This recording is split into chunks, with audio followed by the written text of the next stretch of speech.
فاسألوا أهل الذكر إن كنتم لا تعلمون.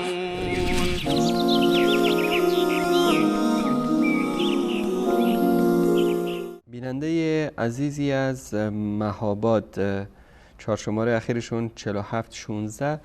نوشتن که حدود 2 ماه هست که زندگیشون از این رو به این رو شده، همسرشون حالش تغییر کرده، بعد از 20 سال زندگی طلاق میخواد. میگن جن دارد، از خواندن قرآن فرار میکنه و دعایی، راهی، چاهی. متشکرم. من قبل از اینکه پاسخ بدید، همین پناهگاه مسلمان کتابی رو که معرفی کردیم، اگر در مورد اینم مختصر توضیح بدید که انسان اگر این اذکار رو صبح و شام انجام بده از همه این مصیبت ها ان شاء الله باذن الله تعالی در امان خواهد بود. در روایات اسلامی و در احادیثی که به اصطلاح ما داریم موارد بسیار متعددی رو بیان شده به عنوان این که انسان در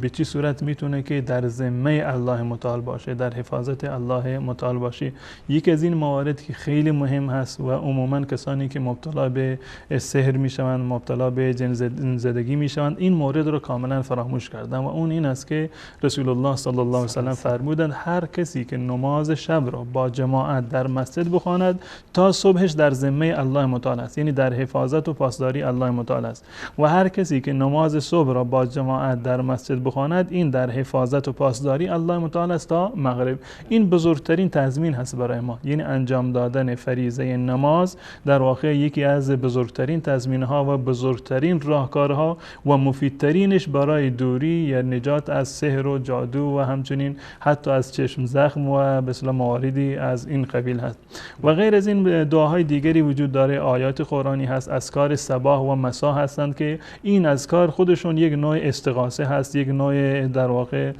پناه بردن به الله متعال هست که انسان صبح و شام در یاد الله متعال باشد و این ادعیه را بخواند و خصوصا در این زمینه آیت الکرسی که بعد از نماز صبح بخواند، در بعد از نمازهای دیگر بخواند، یا سوره های دیگری مانند معوذتین، قل اعوذ برب الفلق، قل اعوذ برب الناس و دعاهای دیگری که در این زمینه وجود دارد، اینها بهترین ضامن هستند و مفیدترین امر هستند برای اینکه انسان را از شر جن و شیاطین ان شاء الله نجات بدهند. و توصیه ما به این بیننده عزیزمون این است که پایبند عبادات باشند، هم خودشون هم همسرشون، و این اذکار رو حتما بخونند، هم خودشون بخونند، همسرشون بخونند، و اگر حتی همسرشون به اندازه وضعیتشون به اصطلاح نامناسب و خرابه که نمیتونه بخونه، خودشون میتونن این آیات قرآن را و این دعاها را بخونند و بر ایشان بدمند، یا اینکه بر لیوان آب بخوانند و بدمند تا اینکه این بیمار بخورند ان شاء الله قطعا مفید واقع